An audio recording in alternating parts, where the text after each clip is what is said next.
Hello students, आज की हमारी वर्कशीट है वर्कशीट नंबर 101 और ये क्लास 5 हिंदी की वर्कशीट है, जिसमें हम लोग रिमझिम किताब से खिलौने वाले पाठ को पढ़ेंगे। तो चलिए आज इस चैप्टर को हम लोग देखते हैं। और इस चैप्टर में हमें सबसे ज़्यादा ध्यान देना है क्रिया वाले शब्दों पर। वैसे शब्द जिससे किसी काम का होना या करना समझा जाए, उन शब्दों पर हम आज ज़्यादा ध्यान देंगे। तो यहाँ कह रहा है, बच्चों अपनी पाठ्य पुस्तक रिमझिम की कविता खिलौने वाला को पढ़िए। अब कविता में आई इन पंक्तियों को ध्यान से पढ़िए। यहाँ कुछ कविता की पंक्तियाँ दी गई हैं और उनको आपको ठीक से पढ़ना है। तुम कह दोगी वन जाने को, हंसते हंसते जाऊँगा, दिन भर घूमूंगा जंगल में, लौट कहाँ पर आऊँगा। किससे लूँगा पैसे, रूठूंगा तो कौन मना लेगा, कौन प्यार से बिठा गोद में, मन चाही चीज़ें देगा। तो ये आपके कविता खिलौने वाले कविता का कुछ भाग है। और उसके बाद आपको यहाँ चित्रों को देखकर इन कामों के नाम लिखने हैं। यहाँ कहा जा रहा है कि नीचे दिए गए चित्रों को ध्यान से देखिए और प्रत्येक में दर्शाए गए काम को पहचान कर उसके सामने लिखिए कि कहाँ कौन सा काम हो रहा है, उस चीज़ को आप लिखेंगे। तो इन चित्रों को आप पहले ध्यान से देख लीजिए और उसके बाद इसमें आए कामों को आप लिखना शुरू कीजिए। यहाँ देखिए, यहाँ पढ़ने का काम हो रहा है तो आप यहाँ लिखेंगे पढ़ना।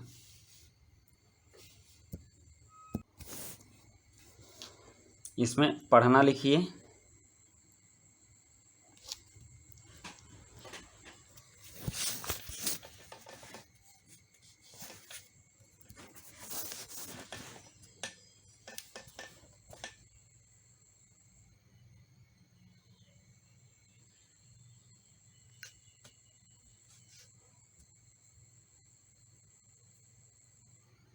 ये पढ़ना हो गया। यहाँ गाने का काम हो रहा है तो इसमें गाना लिखिए।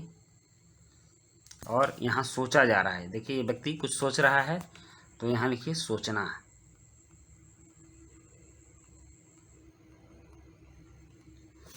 उसके बाद ये खेल रही है तो इसमें होगा खेलना।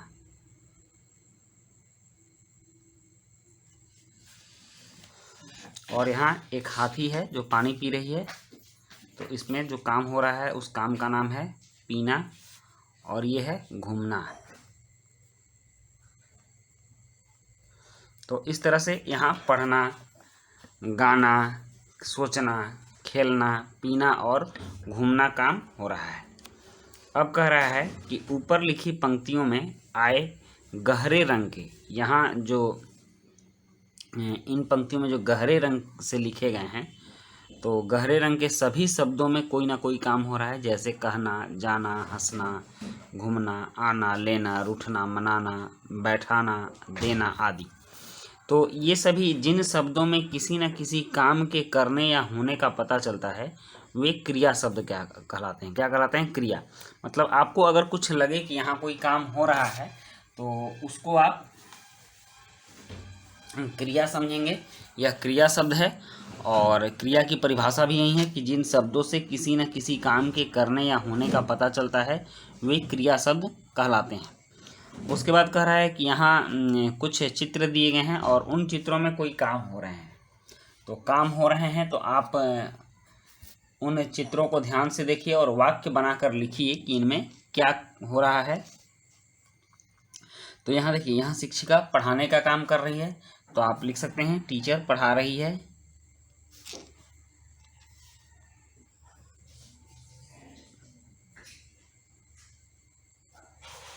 टीचर पढ़ा रही है।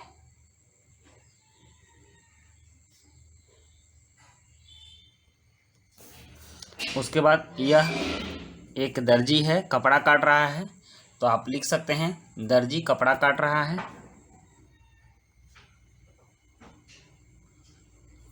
दर्जी क्या कर रहा है? दर्जी कपड़ा काट रहा है।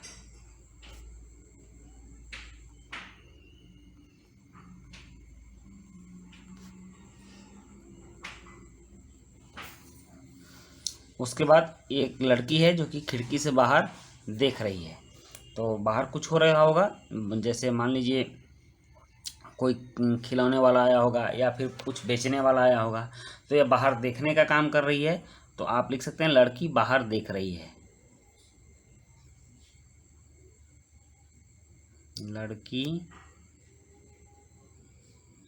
बाहर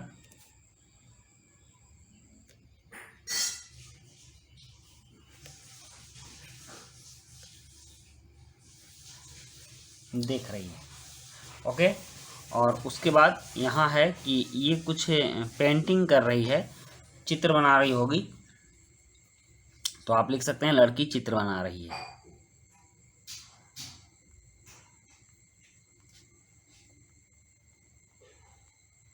लड़की चित्र बना रही है।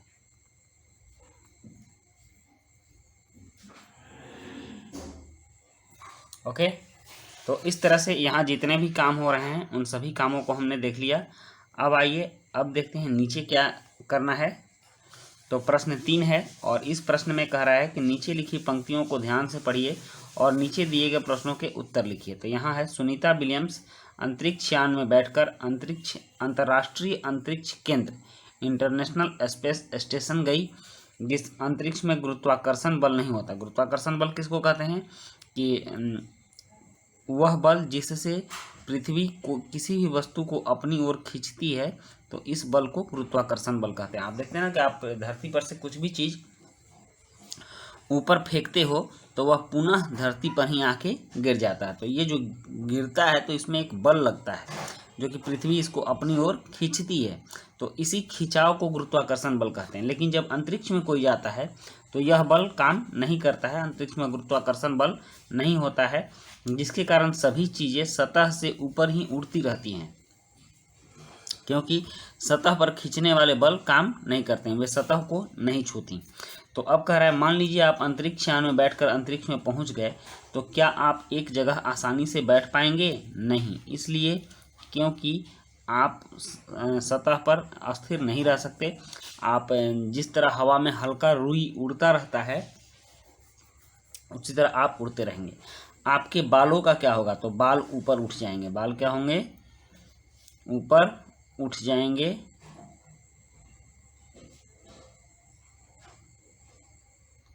उठ जाएंगे, ये बाल नीचे की ओर गिरे नहीं रहेंगे, तो बालों को बांध कर रखना पड़ता है। अब कह रहा है कि आपको अपना खाना खाने के लिए क्या करना पड़ेगा? तो आपको अपना खाना खाने के लिए ट्यूब वाले खाने का उपयोग करना होगा। वहाँ ट्यूब वाला खाना जाता है, जीरो ग्रेविटी वाला, वहाँ विशेष प्रकार का खाना खाया जाता है। तो आप लिख दीजिए विशेष खाना